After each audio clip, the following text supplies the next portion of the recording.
wish ko lang. Magandang hapon po mga kapuso. Lahat naman tayo alam natin na mas madaling makisabay sa agos ng tubig kaysa sa kontrahin ito. Kaya ang mga taong ginagawa ang mga nais nilang gawin at pinaninindigan ang kanilang mga paniniwala ay matatawag na matapang. 40 years old na si Marilyn, ngunit hanggang ngayon ay mahilig pa rin siya sa laruan. Nagsimula raw ang pangongolekta niya ng mga ito 25 years na ang nakalilipas. Ilang daang libong laruan daw ang nagsisiksikan sa kanyang bahay. Ngunit dahil sa hirap ng buhay, nanganganib ang kanyang koleksyon at baka humantong na ibenta ang mga ito. Pero bago mangyari yon, hiling niya'y mahirang bilang nilalang na may pinakamaraming laruan sa buong mundo. Makapasok kaya sa talaan si Marilyn? Bigla-biglang naging internet sensation ang fashion blogger na si Aaron Castro. Hilig kasi ng teenager ang pumorma dahil ito raw ang paraan para ihayag niya ang kanyang individualidad. Nag-trending pa nga ang hashtag Team Aaron sa Twitter. Ngayong narinig at nakilala na sa cyberworld si Aaron, wish naman daw niya na makilala ang idolo niyang stylist na si Liz Uy. Magtagpo kaya ang landas ng batang fashionista at ng popular na stylista? Tunghayan po natin ang kwento ng dalawang matatapang na tao ngayong hapon dito sa Wish Ko Lang. Isang pangkaraniwang may bahay na may di pangkaraniwang hilig si Marilyn. At ito ay ang mangolekta ng mga laruan. Mula sa maliit na manika na una niyang naging laruan, ngayon libo-libo na raw ang bilang ng mga ito. Marami man ang hindi nakakaintindi sa kanyang kakaibang libangan. Para kay Marilyn, ang kanyang mga laruan ay tumatayong kaibigan, sandigan, at kapag nagigipit ay kanya ring napagkakakitaan.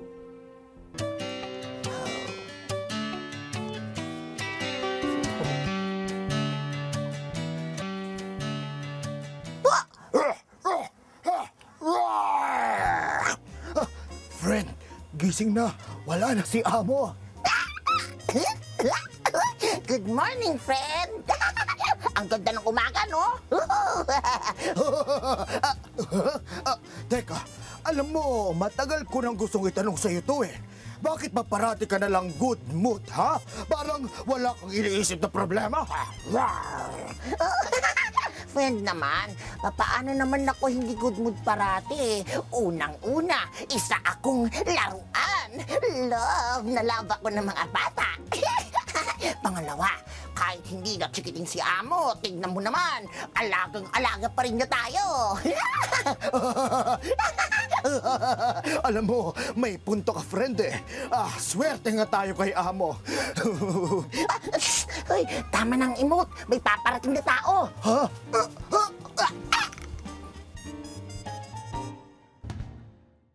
Hello!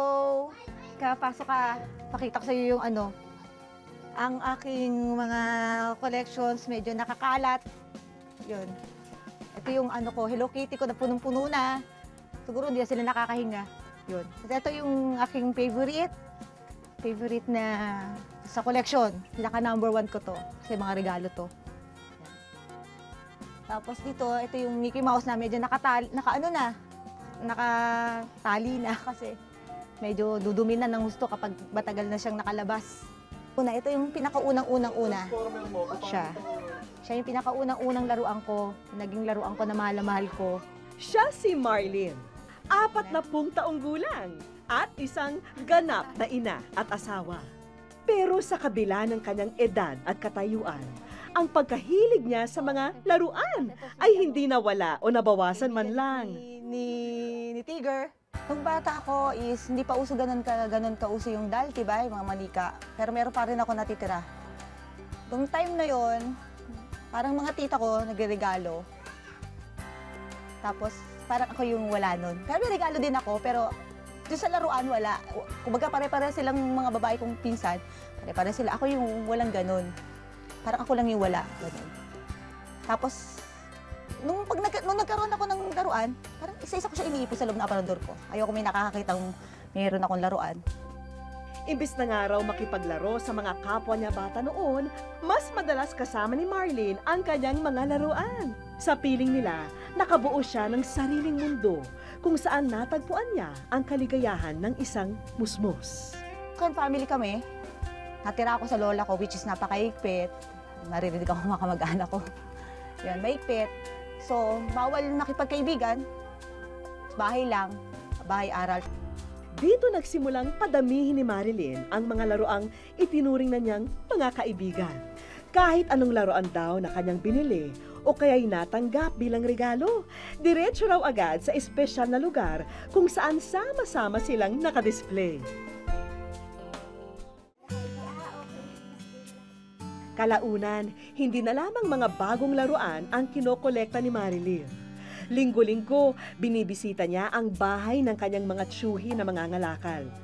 Yak daw kasing may napulot ang mga ito na mga lumang laruan sa kanilang pag-iikot-ikot. Kaya ang koleksyon ni Marilyn, lumaki ng lumaki.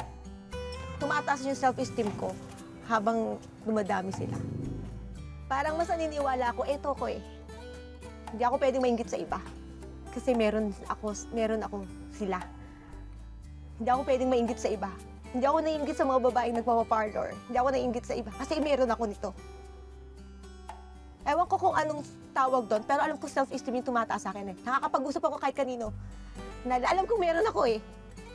Pero hindi matutumbasan ang naging relasyon ni Marlene sa kanyang mga barkadang laruan. Buhay namin. Buhay namin. Kasi madalas nila kami sinusurvive. Tapos yung pinagpahirapan ng mga chewing ko, pangangalakal, saka yung hirap ko. Kasi hindi lahat sila bago. Almost sa kanila ay second hand. Na minsan talagang ang dumi-dumi, dahil collections mo, ang dumi-dumi, pipilitin mo tanggalin yung mancha. Saka yung hirap ko, yung labor ko na tiniis eh. Kasi hindi ganun kadali maglinis ng maliit. Kasi kahit di siya nakatago siya sa plastic, dumudumi. Minsan parang sabi ko, parang nonsense kasi paulit-ulit ako sa ginagawa ko. Taon-taon nililinis ko, taon-taon naglalaba ko. Kasi nadidisgrasya, yung mga ipis ba, sa kadaga. Pag nagkabutas, nabaka na naman, parang paulit-ulit.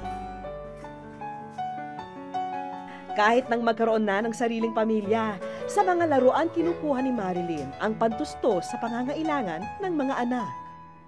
Wala kasing regular na trabaho ang kanyang asawa, pero sinisigurado ni Marilyn na yung mga laruang may kapareho lang ang kanyang binebenta. Kapag nagkikipag kami, nagkasakit anak mo, yung tinatago mo, mapipilit ako ibenta. Laging ganun yung nagiging routine ng pangong-elections. Tapos, pagkada naman mawawala yun, di babalik. Sigurado ko ibabalik. Pero habang lumalaki ang mga anak ni Marilyn, mas lalo raw naobliga ang buong mag-anak na maghigpit ng sinturon dahil na rin sa hirap ng buhay. At kahit saan man daw niya ilingon ang sarili para maghanap ng solusyon sa kanilang problema, laging nauwi ito sa pagbebenta ng kanyang pinakaiingatang koleksyon. Mahirap ilat gawin laruan kasi ito yung treasure namin. Parang ang hirap niyang ibenta. Kasi andito na to, kumbaga parang isang step na lang, parang andun na, makukuha na namin yung pangarap namin. Wala akong kotse, wala akong kahit ano, wala akong magandang bahay. Pero ito lang ang meron ako. Parang ngayon lang ako nagkukwento, kasi hindi ako nagkukwento talaga. Ayoko. Kasi yun yung parang, yun yung self-esteem ko eh. Wish ko lang sa aming pagbabalik. Friend, nabaltaan mo na ba? Binibenta na raw ni Amo yung iba sa mga kasamahan natin. At mamaya, Hello, ako po si Liz Uy. Abangan niyo po ngayong Sabado sa Wish Ko Lang. wish ko lang. Friend! Nabaltaan mo na ba? Binibenta na raw ni Amo yung iba sa mga kasamahan natin. Alam ko, ito lagi na kasing mga anak ni Amo. Kailangan nang magkolehiyo. Sino pa bang makakatulong sa kanya kundi tayo? Ganoon ba? Sige. Gusto ko na rin makatulong kay Amo. Iniaalay ko na rin ang buhay ko para sa kanyang mga anak. Kunin niyo na po ako! Nino! Yung mabait na batang baye.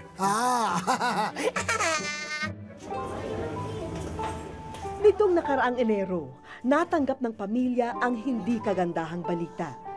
hindi nakuha ng panganay nilang anak ang inaasahang scholarship sa kolehiyo.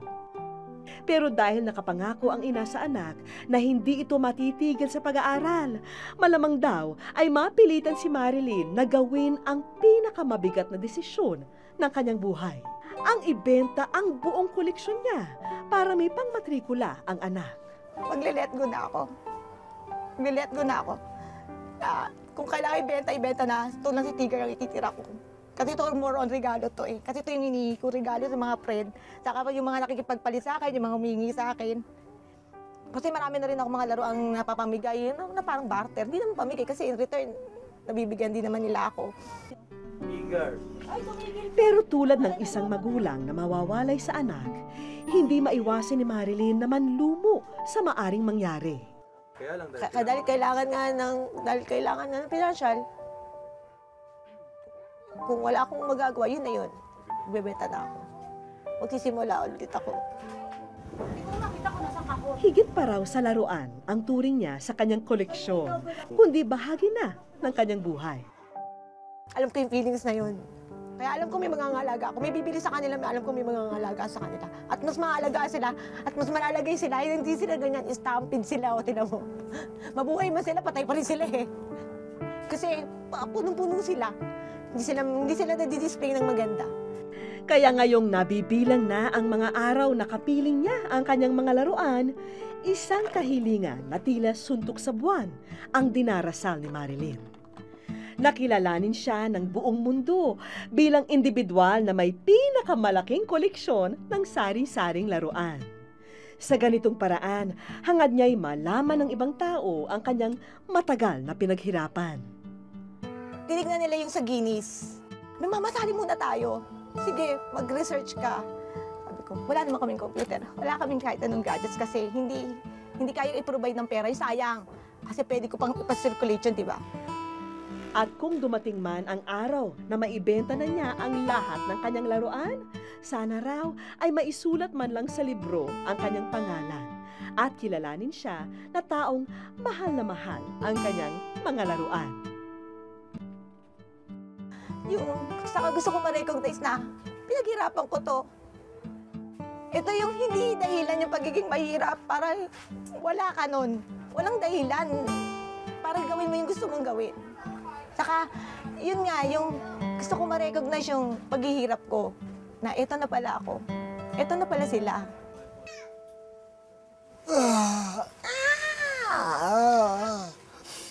Lord, thank you po sa maraming taon na nakasama namin si Amo.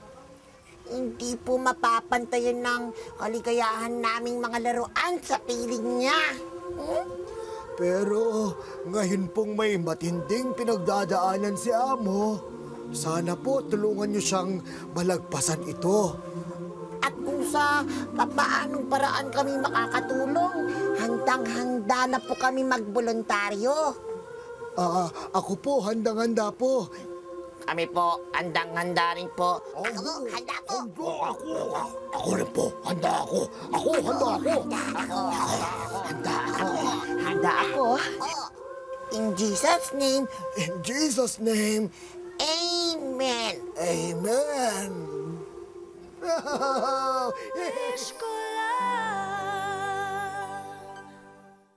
Sa aming pagbabalik, Iuwi ko na rin ba to? Oo. Kasama sa ano namin? Wish ko lang. pinaghiwa-hiwalay na niya kasi ang lahat ng kanyang laruan at isinilid sa mga plastic bag. Ito kasi ang unang pagkakataon na literal na bibilangin niya isa-isa at iimbentaryuhin ang lahat ng kanyang koleksyon. No choice na raw talaga kundi ibenta ang mga ito at malapit na ang pasukan. Kasi masisira. Sobrang dami na nila, di ba? Saka na mabigat yung ilalim. Pero anong feeling mo ngayon for the first time, ilalabas mo sila ng bahay para magkaroon na ng official copy? Natatakot ako. Bakit? Eh syempre, mas maraming pwedeng mawala. Pwedeng maraming masira. Siyempre, nagpadala na rin kami ng extrang manpower para naman hindi na mahirapan ng mag-iina. Nagmistulan tuloy Santa's Little Helper ang mga kalalakihang kasama namin.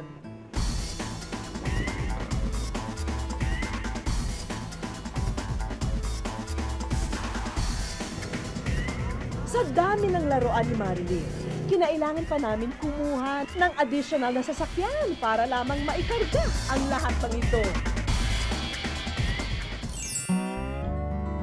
Kami na rin ang pumili ng lugar kung saan ilalagak ang lahat ng laruan para naman hindi ito dumugin at madumihan. Ganun na lamang ang gulat ng mag-iina kung bakit may estatwang nakaharang sa kanilang daraanan. Madali lang mapaalis yan, Marilyn. Laglagan mo lang. Laglagan mo lang siya ng barya at siguradong gagalaw na yan.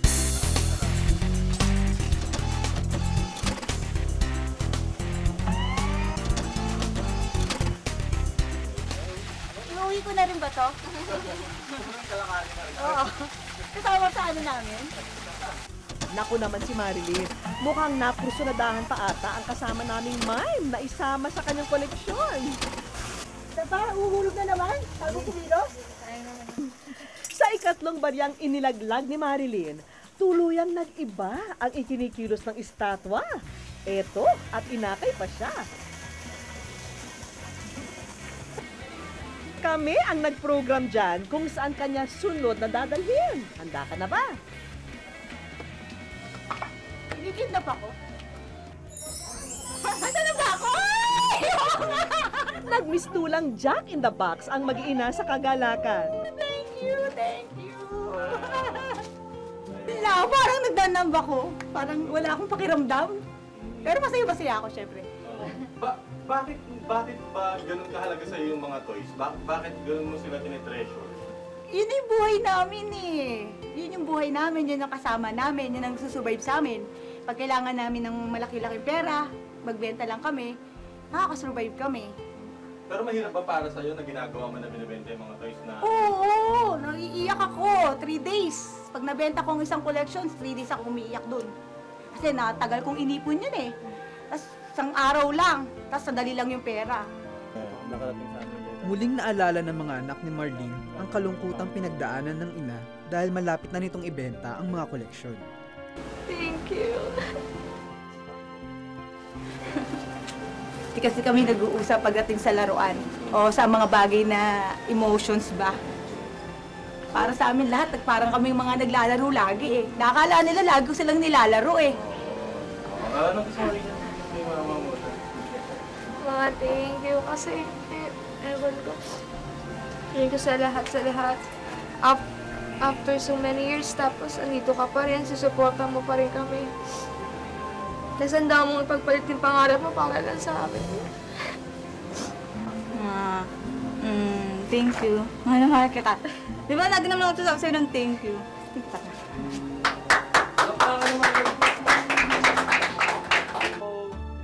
Huwag kayong mag-alala at papawiin na namin ang luha sa mata ng mag-iina. Wala man dito ang genie ni Aladdin, kayang-kaya naming sabihin na your wish is our command. In behalf of STI College Novaliches, dahil believe kami sa angkin ninyong mga galing at determinasyon, gusto namin tuparin ang inyong mga pangarap by giving you any 4-year course from our college, STI College Novaliches. So congratulations, this is our gift of knowledge to you. Ayun. Yan lang yung hiningi ko. At dedicate naman. Thank you. Kasi yan ang pinakamalapit sa amin. Na hindi kailangan mahal na pamasahe. Thank you talaga. Sa laro ng buhay, hindi pwedeng hindi makaramdam ng pagkapanalo ang malakas manalangin. Ito ang dahilan kung bakit may mga heavy-duty plastic box na naghihintay para sa kanya. Lalo niyang maiingatan ang kanyang mga laruan kapag nakalagay na rito. At kung talagang mabigat sa loob na magbenta ng laruan, mabuti pa sa mga meat product na lang na ito mag-concentrate ang ilaw ng tahanan. Isa sa mga pangarap ni Marlene na magkaroon ng international recognition ang lahat ng kanyang mga koleksyon. Bagamat hindi namin saklaw ang pagpapasya nito, nasa likod mo naman kami para maayos na maidokumentaryo ang bilang ng lahat ng laruan mo. Mabuti pa, simulan na natin ang bilangan.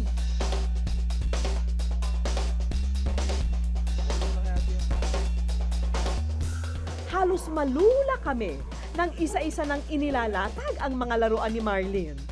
Lahat ng karakter, lahat ng kulay, lahat ng hugis, present sa mga koleksyon ni Marlene. At makalipas ang 5 oras, Paano nagkasya sa bahay namin to? Malaki pa sa bahay namin tong laruan ko. Hindi mo inasahan na ganyan karami? Hindi. Talaga, promise. For the first time, ngayon lang nalatag? Ngayon lang nalatag. Ito yung kinolek ko na hindi naman ako mayaman. Ang bahay ko is 35 square meters lang. Which is hindi ko kaya kung bakit ganito karami. Nagulat lang din ako nang inilabas ko na inipon ko to for 25 years. At gusto ko makilala ko na hindi dahilan ng pagiging mayaman para hindi mo masunod yung passions mo. Yun. Kahit mahirap ka, kailangan magkaroon ka ng pangarap. Worth it na worth it ako. Ngayon, kung tatanungin mo ngayon, oo. Dati, parang hindi. Bakit dati? Ano nakakamit? Kasi hindi ko pa siya nakikita dati. Ang alam ko lang nakakapagod siya. Pero ngayon? Ngayon, eto na siya. With your help talaga. Eto, nakita ko yung naipon pa lang. Wala sa kahit na anong tindahan sa buong bansa makikitang nagsasama-sama ang lahat ng laruang ito. Koleksyong itinuring ni Marlene na kayamanan. Tanging panahon na lamang ang makakapagsabi kung kikilalanin ng mga award-giving body sa ibang bansa ang mga laruan ni Marlene. Bukas, muling pagtutuunan ng pansin ni Marlene ang kanyang mga laruan. Bukas, may mga bagong pulot na laruan na muling iuuwi si Marlene sa kanilang tahanan. Gayunpaman, ang pagiging isang mabuti at mapag-arugang ina, katangian na ni Marlene noon, bukas at magpakailanman. 12,500 ang kabuang bilang ng mga laruan ni Marlene. Nakatanggap din ng liham ang aming programa mula sa Ripley's Believe It or Not na nagsasabing interesado silang i-feature ang mga koleksyon ni Marlene. Wish ko lang. I'm Aaron Castro and I'm a vlogger.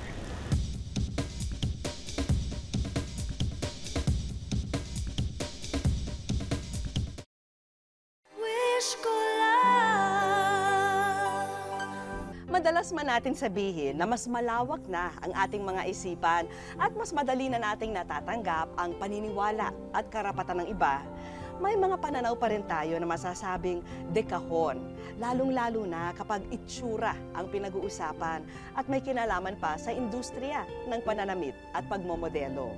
Ngayon, lahat ng nakasanayan natin at tinatanggap natin bilang dapat at hindi dapat, babasagin ng fashionistang si Aaron. I'm Aaron Castro and I'm a vlogger. Siya ang 14 anyos na high school student at ngayon internet sensation na si Aaron Castro. For me po kasi talaga fashion is expressing yourself. And para pong I'm saying how quirky I am, how fun I am, how hilarious I am. I'm just expressing myself na medyo sa iba po, they see it just like I'm mocking fashion. Dati ay hilig lamang ni Aaron ang pananamit. Ang mga damit na nabibili niya sa mga ordinaryong pamilihan, mini-mix and match para gumawa ng sarili niyang fashion statement. Para sa kanya, ito raw ang nagpapakita ng kanyang sariling pagkatao o individuality kung tawagin. Ang fashion is, sa akin po, dress who you are. Kung sino ka po, yun po yung gamitin po. Huwag kang gagaya sa ganyan. Kasi kung go with the flow ka, para kang shrimp. Dapat meron ka rin sarili mo. Ganon. Or yung iba, sila yung gagaya sa'yo. Ganon. Pero mas lumakas ang loob ng batang si Aaron nang simulan niyang mag-open ng isang blog o internet diary. Dito nakabandera ang samud-saring litrato ni Aaron na nagpapakita kung ano ang suot niya tuwing siya'y lumalabas ng bahay. po, nung SEM break po ng October, para pong nagbabasa po ako ng aking preview issue yung 2011 pong January, yung kay Liz Uy po. Nakita ko nga po dun yung vlog ni Miss Lorene. Ganyan po, tapos nakalala ko rin, nakita ko rin po yung mga vlog ni na David Gison, Camille ko, mga ganun po. Then it inspired me. Ngayon, umaabot na sa halos 2,000 kada araw ang nagbubukas ng kanyang vlog site para makita ang kanyang mga post. Nung nag-vlog po ako, that's the time na naging conscious na po ako sa fashion ko. Yung di pa po ako nagbablog, I usually go out na lang po wearing jeans, baggy jeans pa nga po minsan, loose shirts or fitted shirt. Hello po, welcome po sa aming bahay. Tuloy po kayo. Ito po yung mom ko po, tapos yung little sister ko po, yung naka-blue po. Tapos dito po sa room na to, dito po yung mga damit ko po, tsaka mga prized possession. Pero kung akala nyo na mamahalin ang kanyang mga kagamitan, dyan kayo nagkakamali dahil para kay Aaron, simplicity is style. 31 anyos pa lang si Mami Kat, kaya parang barkada halos ang turingan nilang mag-ina. Kaya madali rin daw maunawaan ni Mami ang hilig ng kanyang panganay sa fashion at pati na rin ang sexual orientation nito. Kahit naman siya ganon, pagdadamit, at least wala akong problemang magbibisyo, magbabarkada. Nagugulat na lang ako yon. Sasabihin niya sa akin na, Mami, may nag-email sa akin o kaya lalabas ako sa dyaryo. Hindi naman siya nag-aano sa akin yung nagkukwento. At saka pag may bibilhin siya, hindi naman siya humihingi ng mahal. Kumbaga lang, mura lang. Siya lang talaga nag-mix and match ng damit niya. Maligaya na sana si Aaron na sa kanyang edad, magagawa niya ang kahit na anong bagay na naisin niya. Yun nga lang, marami rin ang tutol at may iba na ginagawang katatawanan ang vlog site niya. Sa akin naman po kasi, yung criticism po, hindi ko po siya tinitake na parang pag sinabihan ka ng pangit. Sisarisorin ko po na ang pangit ko, I would be a loner, I would eat lunch alone. Hindi po, that would make me a stronger person. Kung ayaw mo sa akin, ayaw ko rin sa'yo. Pero yung criticism po ngayon sa akin, gaya po ng, yung vlog ko nga po, para pong joke vlog, mga ganyan po. Sa akin po, okay lang, at least I made you happy. Pero that criticism made me a stronger person. Na parang dalawang pa akong pinupush na ipagpatuloy ko yung vlogging ko. Ang vlog ko po sa kanila, it's just for fun. Yung parang mala-divinely po yung nating na Etchos Tube, mga ganun lang po, Becky, mga ganun po. Pero yung iba naman po, they take it na parang yung confidence ko nga po talaga pong sobra na po to the highest level na po talaga. Kaya naman never daw na magiging dahilan yon para hindi niya ituloy ang kanyang mga ambisyon sa buhay balang araw. I want to be a celebrity stylist. I want to be a fashion editor in a high fashion magazine. I want to create my own brand. All out talaga ang suporta ng pamilya sa kanya, pati na ang kanyang nag-iisang kapatid na babae. Sa katunayan, ang kanyang little sister, ang kanyang official photographer para sa kanyang mga fashion vlog. At sa kanyang fashion shoot, pilit na kinukuha ni Aaron ang posing at style ng mga nakikitang stylist at celebrity sa internet. Pero syempre, una sa listahan niya ang kanyang mga idolo tulad na lamang ng magkapatid na Liz at Lorene Uy. Gusto ko po si Lorene at si Liz kasi parang sa akin po sila po talaga yung diyosa ng fashion sa Philippines. Sila po talaga yung risk-taker na kaya nilang magsuot ng panlalaking damit, polo, na lalabas sila going to a premiere night. Tapos si Liz nga po, siya po yung stylist ni na Chris Aquino, Ann Curtis na mga idol ko po. Tapos best friend pa po siya ni na Georgina na mga socialite. Bukod sa mga ambisyon niyang mapabilang sa fashion industry, pangarap din ni Aaron na makilala at makasalamuha si Liz Uy. Kung kaya't ginagawa lahat ni Aaron, mapansin lamang siya sa mga social media site gaya ng Facebook at mga Twitter account ni Liz Uy. Kasi naniniwala ako sa kanya, alam kong matalino kasi. Tsaka talaga siya, malakas ang loob niya. Doon wala kaming alam, di ko nga alam yung mga vlog niya yun eh. Nagugulat na lang ako na tuwing gabi nag-upload, tinitingnan yung mga pictures, yung pala vlog niya yun. Tapos nagulat na lang ako, siya daw ay nag-trending sa Twitter. Oo, yun. Miss Liz Uy, I'm Aaron Castro, I'm a vlogger. And I'm a really big fan of yours, even your brother and your sister. I'm a member of Unlimited, and I really, really want to meet you and stay connected with you.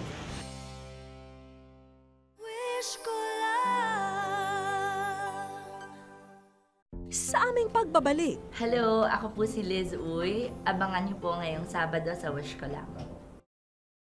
Wish ko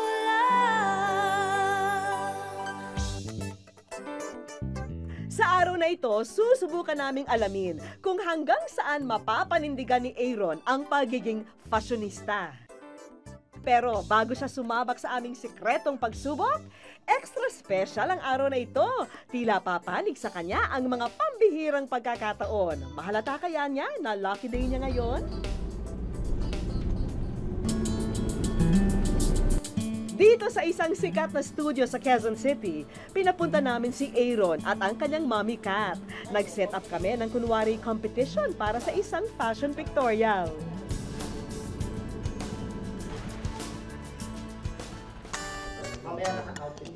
Pagpasok ni Aaron, sakto na nagsimula na ang kompetisyon. Welcome to Pinoy Teen Fashionista. Hi, meron tayong what's your name? I'm Aaron Castro. Aaron? Okay, pwedeng pumesto ka na dyan.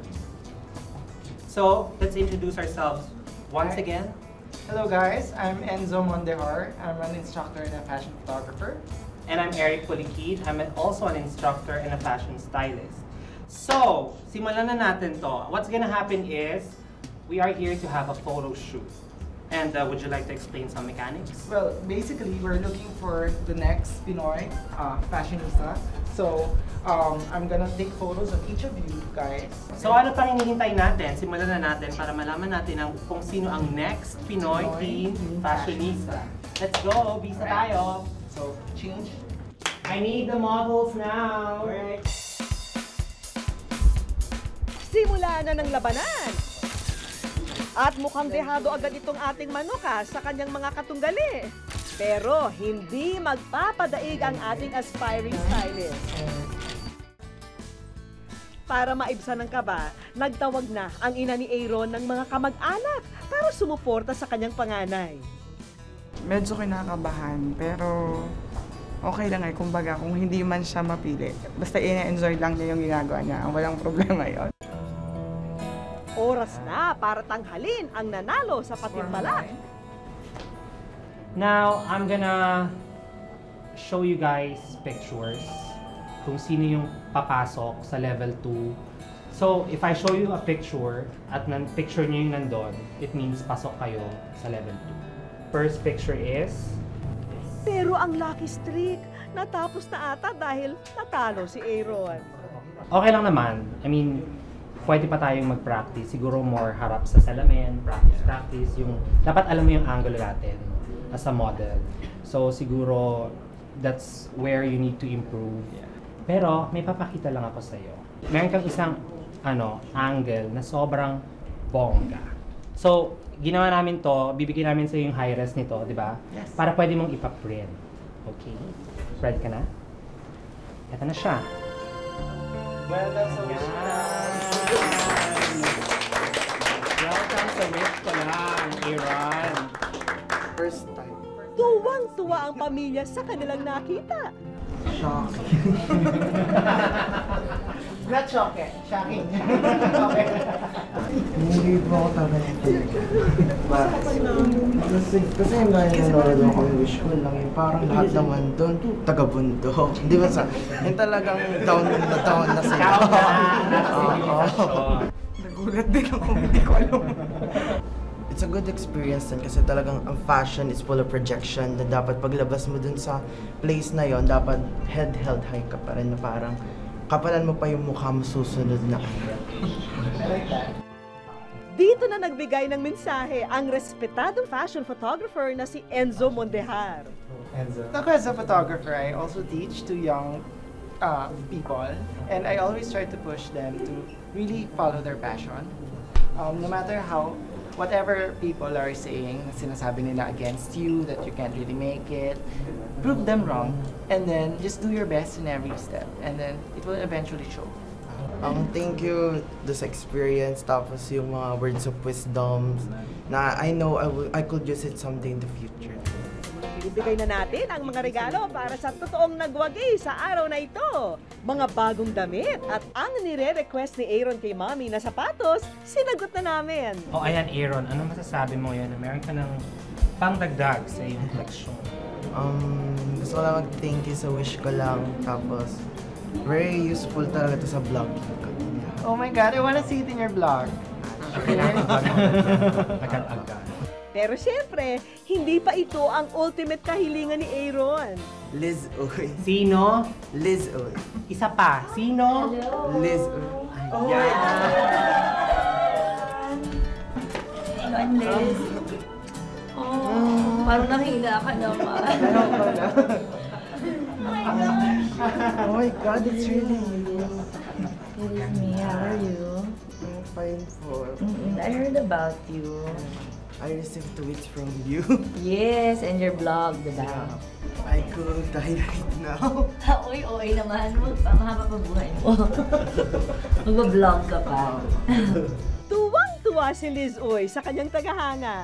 Actually, parang nagulat din ako na meron pala akong fan na gano'n. So, natutuwa naman ako. And I just want to thank you for inspiring me also. Kasi syempre, nagugulat din ako, nakaka-touch pala ako ng lives ng tao through styling. Just keep the passion for fashion alive. Wow! Tapos, Naman! I would like to thank you, your brother Vince, your sis Liz, Lorraine. Yeah. Kasi kayo po talaga yung tatlong inspiration ko na to pursue the passion for fashion. Sana ma-meet mo rin silang dalawa. I really wish po talaga. Inabot na ng celebrity stylist ang kanyang dalang regalo para kay Aaron. Sana makatulong siya. Thank you po. Basahin mo yan. Tapos may letter din ako dyan. Kung i-share sa kanila. Sa atin lang yun. And then I'm gonna give you the preview and Esquire for you to read. Divinely. Yes. Kakatuwa ka naman. So you read magazines talaga? Yeah, preview monthly. Yes. Thank you for supporting naman. Just to follow your dreams and then work hard and focus. And be passionate. Kasi yun naman ang importante sa lahat. If you're passionate, ma-achieve mo talaga yung dream mo. So Aaron, since we're here na rin naman sa studio and we have photographers and stylists, let's do a photo shoot na. Maswerteng araw talaga ito para kay Aaron. Biruin nyo, ang paborito at hinahangaan pa niyang stylist ang mag-aayos sa kanya ngayon. Oh, ang taray! Naloka ko, inaral talaga niya. Sino inspiration niya? No, kasi parang ang maganda sa kanya is he's really passionate.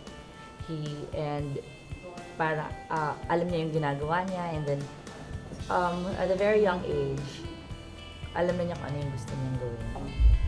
Tweet mo lang ako pag kailangan mo ako or if you need anything. Yeah, this is more than the follow back na hinihingi ko. Tapos, sa mga unlimited, sorry na-meet ko na siya. Oh my God! Ang cute! Tapos yun, thank you po talaga. Wish ko lang, tapos kayo po lahat, especially po talaga kayo. Thank you, thank you. No, it's my pleasure. Siyempre na tuwa rin ako na may fan pala ako talaga. Matapos ang masayang photoshoot kasama si Liz Uy, diretso ang buong tropa para sa isang masayang salo-salo. Madalas, ang imahe natin ng kagandahan ay nakasalalay sa kung ano ang nakikita natin sa mga palabas at magazine. Pero para kay Aaron, mas importante ang tapang ng loob at tiwala sa sarili na siyang ginamit niya para tahakin ang daan patungo sa kanyang mga pangarap. Kung may kahilingan po kayo para sa inyong pamilya, kaibigan at para sa sarili, sulatan niyo po kami sa GMA Network, EDSA Corner Timog Avenue, Quezon City. Maaari rin niyong iparating ang inyong kahilingan, kwento at komento sa aming official page sa Facebook at sa Twitter at Wish Ko Lang GMA. At hanggang sa susunod na Sabado po, ako po yung Kapuso, Vicky Morales. At ito po ang Wish Ko Lang.